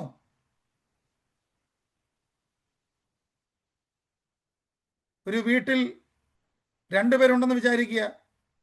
ഒരു ശബ്ദം കേട്ടപ്പോൾ അപ്പുറത്ത് നിന്ന ആള് വൈഫ് ചോദിച്ചു, അതാരാണ്? എന്താണ് ശബ്ദം? ഞാനാണ്. ഇവിടെ ഞാൻ മാത്രമേ ഉള്ളൂ. ദൈവം പറയുകയാണ്, എൻ്റെ ഇടത്തും വലത്തും ആരുമില്ല, എൻ്റെ മുകളിലും ദൈവമെന്ന് പറയുവാൻ മറ്റാരുമില്ല, ഞാനല്ലാതെ മറ്റൊരു ദൈവവുമില്ല. അതേ സന്ദേശമാണ് പുതിയ നിയമത്തിൽ നാം കാണുന്നത്. അബ്രഹാമിനെ കൊണ്ട് ദൈവം വാഗ്ദത്തം കൊടുത്തപ്പോൾ, സത്യം ചെയ്യിച്ചപ്പോൾ തന്നേക്കാൾ വലിയവനില്ലായക കൊണ്ട് തന്നെ സത്യം ചെയ്യിപ്പിച്ചു. എന്നിട്ട് അടുത്ത വാക്യം, ഞാൻ നിന്നെ അനുഗ്രഹിക്കുകയും നിന്നെ വർദ്ധിപ്പിക്കുകയും ചെയ്യുമെന്ന് അരുളി ചെയ്തു. അങ്ങനെ അവൻ ദീർഘക്ഷമയോടെ ഇരുന്ന് വാഗ്ദത്ത വിഷയം പ്രാപിച്ചു. ഇതെന്തിനാണ് ഇവിടെ പറഞ്ഞത്? അബ്രഹാമാണ് വാഗ്ദത്ത വിഷയം പ്രാപിച്ചതിലെ വിശ്വാസികളുടെ പിതാവ്. എങ്ങനെയാണ് അബ്രഹാം എത്രയോ സ്ട്രഗിളിലൂടെ കടന്നുപോയി. അബ്രഹാമിൻ്റെ ജീവിതത്തിൽ ഒത്തിരി പരീക്ഷകൾ കടന്നു വന്നു. വാഗ്ദത്ത സന്തതിയെ പ്രാപിക്കുന്നതിന് മുമ്പ് തൻ്റെ ഭാര്യ പറഞ്ഞു, നമുക്കൊരു പക്ഷേ ദൈവം പറഞ്ഞ വാഗ്ദത്തം പൂർണ്ണമാകുകയില്ല, നമുക്കൊരു കാര്യം ചെയ്യാം, എൻ്റെ ദാസിയായ ഹാഗാർ ഇവിടെ ഉണ്ട്, അവളിൽ നിന്നൊരു മകൻ ജനിക്കട്ടെ. അബ്രഹാമും അതിന് വിധേയപ്പെട്ടു. പക്ഷെ വാഗ്ദത്തം ചെയ്ത ദൈവം വിട്ടുകളഞ്ഞില്ല. വാഗ്ദത്തം ചെയ്ത ദൈവം അബ്രഹാമിനോട് പറഞ്ഞത് അബ്രഹാമിലൂടെയും സാറയിലൂടെയും അത് പൂർണ്ണമാക്കി കൊടുത്തു. അങ്ങനെ ഒരു എക്സാമ്പിൾ ഇവിടെ വെച്ചിട്ട് പറയുകയാണ്, ദൈവമാണ് വാഗ്ദത്തം ചെയ്തതെങ്കിൽ ദൈവം ആ വാഗ്ദത്തത്തെ നമുക്ക് നിറവേറ്റി നൽകും. രക്ഷയ്ക്ക് വേണ്ടി ദൈവം ഒരുക്കി വെച്ച പ്രോഗ്രാം ഒരിക്കലും അസാധുവായി പോകുകയില്ല. ഒത്തിരി പേര് പറഞ്ഞു നമുക്ക് മടങ്ങിപ്പോകാം. ഒത്തിരി പേർ മടങ്ങിപ്പോയി. ഒത്തിരി പേർ മടങ്ങിപ്പോകുന്നതിൻ്റെ വാതിക്കൽ നിൽക്കുകയാണ്. അവരെ ആഹ്വാനം ചെയ്യുകയാണ്. വാഗ്ദത്തം ചെയ്തവൻ വിശ്വസ്തനാണ്. ഉദാഹരണം അബ്രഹാം. എത്രയോ പ്രായം ചെയ്തിട്ടും അബ്രഹാം ആ വാഗ്ദത്ത വിഷയം പ്രാപിച്ചു. അവൻ ദീർഘക്ഷമയോടെ ഇരുന്ന് അത് പ്രാപിച്ചു. തങ്ങളെക്കാൾ വലിയവനെ കൊണ്ടല്ലോ മനുഷ്യർ സത്യം ചെയ്യുന്നത്. ആണ് അവർക്ക് ഉറപ്പിനായി വാദത്തിൻ്റെയും തീർച്ചയാകുന്നു. അതുകൊണ്ട് ദൈവം വാഗ്ദത്തത്തിൻ്റെ അവകാശികൾക്ക് തൻ്റെ ആലോചന മാറാത്തതെന്ന് അധികം സ്പഷ്ടമായി കാണിക്കുവാൻ ഇച്ഛിച്ച് ഒരു ആണയാലും ഉറപ്പ് കൊടുത്തു. പിന്നെ പറയുകയാണ് രണ്ടാമത്തെ കാര്യം, ഭൂമിയിലെ മനുഷ്യൻ മുഴുവൻ ഒരു കാര്യം പറയുമ്പം ആണയിടുന്നത് അത് സത്യമാണെന്ന് പറയാൻ വേണ്ടിയാണ്.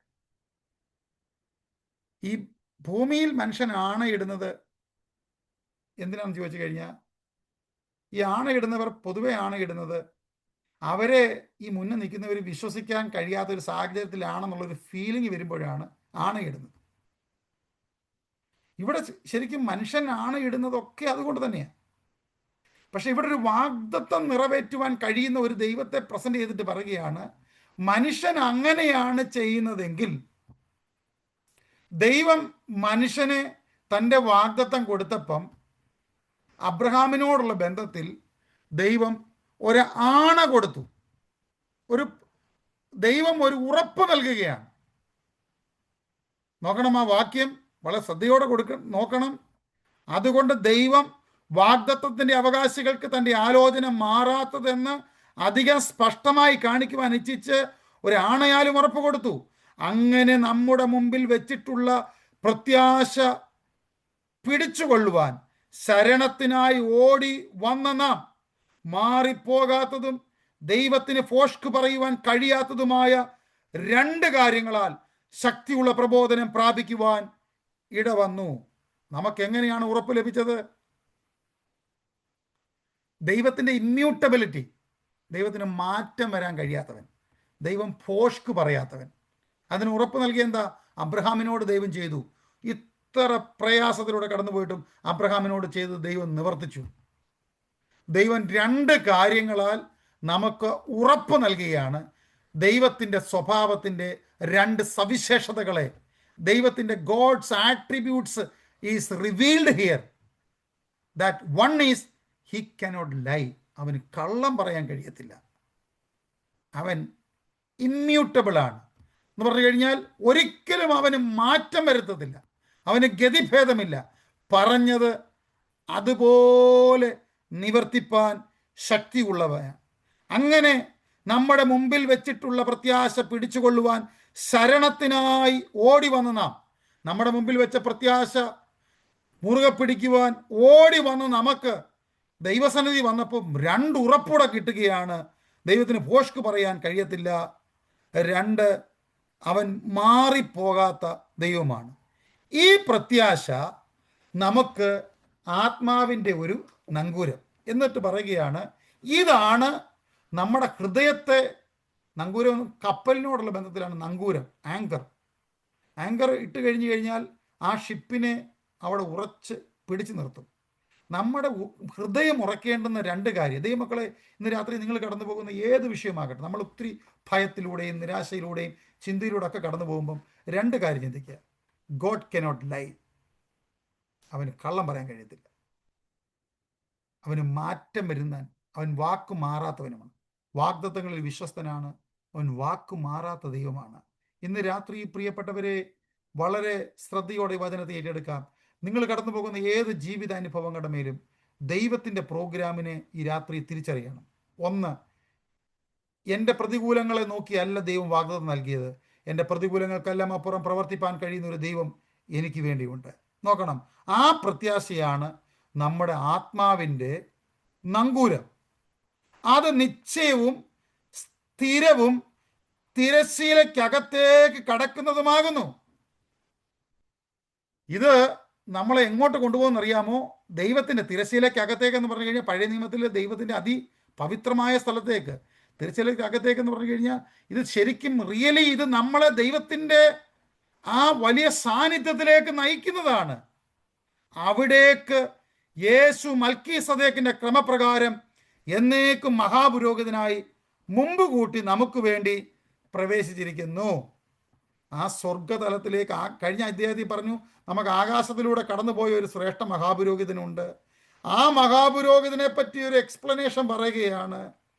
നിങ്ങളിൽ ആർക്കും ഇമ്മച്യൂരിറ്റിയിൽ നിങ്ങൾ ആരും വീണു പോകരുത്. നിങ്ങൾ എലമെൻ്ററി ടീച്ചിങ്സ് വിട്ട്, ആദ്യ പാഠം വിട്ട് പരിജ്ഞാനപൂർത്തി പ്രാപിക്കണം. കർത്താവ് അനുവദിക്കുന്ന പക്ഷം നമ്മളത് ചെയ്യും. എന്നിട്ട് പറയുകയാണ്, ദൈവത്തിന് കൃപ നമ്മളോടുണ്ട്. നമ്മുടെ ഹൃദയം ഒരിക്കൽ പ്രകാശനം ലഭിച്ച നാം മാറിപ്പോയാൽ നമുക്ക് വേണ്ടി ഇനിയും ഒരു രക്ഷയുടെ ഒരു മാർഗമില്ല. വീണ്ടും അങ്ങനെ പറഞ്ഞിട്ട് വന്നു പറയും, നിങ്ങൾ മന്ദതയുള്ളവരാകരുത്. നിങ്ങൾ വിശ്വാസത്താലും ദീർഘക്ഷമയാലും വാഗ്ദത്തങ്ങളെ അവകാശമാക്കുന്നവരുടെ അനുകാരികളായി തീർന്നിരിക്കുകയാണ്. ദൈവം അബ്രഹാമിനോട് വാഗ്ദത്തം ചെയ്ത വാഗ്ദത്തത്തെ ഒരിക്കലും ദൈവം മാറ്റിക്കളഞ്ഞില്ല. ദൈവം ഒരു ആണയും ഉറപ്പും കൊടുത്തു. ആ കൊടുത്ത ഉറപ്പ് ദൈവസന്നിധിയിലേക്ക് വന്നപ്പോൾ നമ്മൾ രണ്ട് കാര്യം കണ്ടു. ഒന്ന്, ദൈവത്തിന് മാറ്റം വരാൻ കഴിയാത്തവനാണ്. രണ്ട്, ദൈവം കള്ളം പറയത്തില്ല. ഇങ്ങനെ ശരണത്തിനായി ഓടി വന്ന നമുക്ക് ഇത് ആത്മാവിൻ്റെ ഒരു നങ്കൂരമാണ്. ഇതാണ് നമ്മുടെ പ്രത്യാശ. ജീവിതം നമുക്ക് എടുത്തു കളയാൻ പറ്റത്തില്ല. ഈ ജീവിതം തന്നവൻ ദൈവമാണ്. അപ്പോൾ ഈ ജീവിതത്തിൽ ദൈവത്തിന് ഉദ്ദേശമുണ്ട്. നമ്മളിങ്ങനെ പോകുമ്പോൾ നമുക്ക് വെച്ചിരിക്കുന്ന ഭാഗ്യകരമായ ആ അനുഭവത്തിലേക്ക് പ്രവേശിക്കുവാൻ ഈ തിരശ്ശീലയ്ക്ക് അകത്തേക്ക് കടന്നുപോയ ഒരു പുരോഹിതൻ തിരശ്ശീലത്തെ അകത്തേക്ക് കടന്നു പോകുന്നത് തൻ്റെ ജനത്തിന് വേണ്ടിയാണ്. യേശു പോയത് നമുക്ക് വേണ്ടിയാണ്. സ്ഥലമൊരുക്കുവാൻ പോയ അവൻ പോയി സ്ഥലമൊരുക്കി വീണ്ടും താമസമിന്യ അവൻ മടങ്ങി വരും. കർത്താവ് തൻ ഗംഭീരനാഥത്തോടും പ്രധാന ദൂതന്റെ ശബ്ദത്തോടും ദൈവത്തിന്റെ കാഹളത്തോടും കൂടെ വരുന്ന ആ ഭാഗ്യകരമായ ദിവസം അത് അതിവിദൂരമല്ല. പ്രത്യാശയോടെ നമുക്ക് കാത്തിരിക്കാം. നമ്മുടെ കർത്താവ് വരാറായി. മാറാനാഥ. ഈ വചനങ്ങളാൽ കർത്താവ് നമ്മെ സഹായിക്കട്ടെ. കർത്താവിൻ്റെ കൃപ എല്ലാവരോടും കൂടെ ഇരിക്കുമാറാകട്ടെ.